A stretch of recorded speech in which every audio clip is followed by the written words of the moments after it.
We are Onyx Imaging. We are the highest rated and most reviewed printer service center in Oklahoma.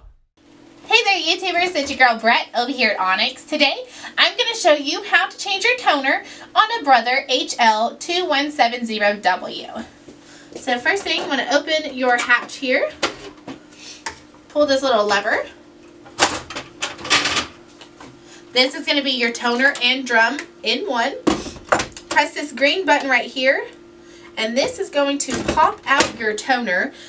Put your old toner to the side so you don't get it mixed up with your new one. Unbox your new one, and then you'll just put it directly into the drum.